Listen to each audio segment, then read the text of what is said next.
വയനാട് ഉരുൾപൊട്ടലിൽ മൃതദേഹങ്ങൾ ഒഴുകിയെത്തിയ ചാലിയാർ പുഴയിലും സമീപത്തെ വനത്തിലും ഇന്നും വ്യാപകമായ തെരച്ചിൽ നടക്കുന്നുണ്ട്. ഇന്ന് 4 മൃതദേഹങ്ങളാണ് ഇതുവരെ കിട്ടിയിരിക്കുന്നത്.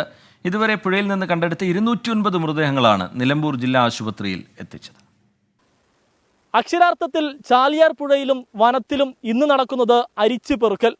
ആധുനിക സംവിധാനത്തിനും വിവിധ സേനകൾക്കുമൊപ്പം 1000-ലധികം സന്നദ്ധ പ്രവർത്തകരും തിരച്ചിലിൽ സജീവം. പോലീസിന്റെയും ഫയർഫോഴ്സിന്റെയും വനംവകുപ്പ് ഉദ്യോഗസ്ഥരുടെയും നേതൃത്വത്തിലാണ് തിരച്ചിൽ. ദൗത്യത്തിൽ നാട്ടുകാരും സന്നദ്ധ പ്രവർത്തകരും പങ്കുചേർന്നു. ഹെലികോപ്റ്ററും ഡ്രോണുകളും ബോട്ടുകളും തെരച്ചിലിനായി ഉപയോഗിച്ചു. പോത്തുകൽ പൂക്കോട്ടുമണ്ണ ഭാഗത്തുനിന്ന് പുരുഷന്റെ മൃതദേഹം ലഭിച്ചു. ഇരുട്ടുകുത്തി ഉൾവനത്തിൽ നിന്ന് 3 ശരീരഭാഗങ്ങളും കണ്ടെത്തി. ഇതോടെ ചാലിയാർ പുഴയിൽ നിന്ന് ലഭിച്ച മൃതദേഹങ്ങളുടെ എണ്ണം 209 ശരീരഭാഗങ്ങൾ ഉൾപ്പെടെയുള്ള കണക്കാണിത്. തിരച്ചിൽ നടക്കുന്ന ഇരുട്ടുകുത്തിയിൽ ക്യാമ്പ് ചെയ്ത് മലപ്പുറം ജില്ലാ പോലീസ് മേധാവി പ്രവർത്തനങ്ങൾ ഏകോപിപ്പിക്കുന്നുണ്ട്.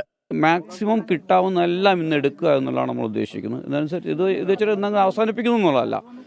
ഇത്രയും ആളുകളെ മൊബിലൈസ് ചെയ്ത് വളരെ കഴിഞ്ഞ കുറച്ച് ദിവസങ്ങളായിട്ട് അവരൊക്കെ വളരെ കഷ്ടപ്പെടുന്നുണ്ട്.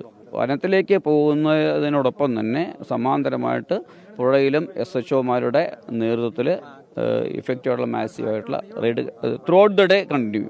പുഴയിലെ കുത്തൊഴുക്കിൽ മൃതദേഹങ്ങൾ വനത്തിലും മണൽത്തിട്ടകളിലും എത്തിയിട്ടുണ്ട് എന്നാണ് നിഗമനം. ജലനിരപ്പ് താഴ്ന്നതോടെ ഇവ കണ്ടെത്തുക എന്നതാണ് ഇന്നത്തെ തെരച്ചിലിന്റെ ലക്ഷ്യം. നല്ല മഴയുള്ളൊരു രാത്രിയിൽ സ്വന്തം വീട്ടിൽ വയനാട്ടിൽ കിടന്നുറങ്ങിയ ഒരുപാടധികം മനുഷ്യരുടെ മൃതദേഹം തൊട്ടടുത്ത ദിവസങ്ങളിൽ കണ്ടെത്തിയത് ഈ ചാലിയാർ പുഴയിൽ നിന്നാണ്. ഇനിയും ഒരുപാട് പേർ ഇവിടെയുണ്ട്. അവർക്ക് വേണ്ടിയുള്ള തിരച്ചിലാണ് ഈ ദിവസം നടത്തുന്നത്. പരമാവധി പേരെ കണ്ടെത്താൻ കഴിയുമെന്ന പ്രതീക്ഷയാണ് ജില്ലാ ഭരണകൂടമടക്കം വ്യക്തമാക്കുന്നത്. രാജീവ് സുദേവനും സമീറിനുമൊപ്പം നിഖിൽ പ്രമേഷ്, 24 മലപ്പുറം.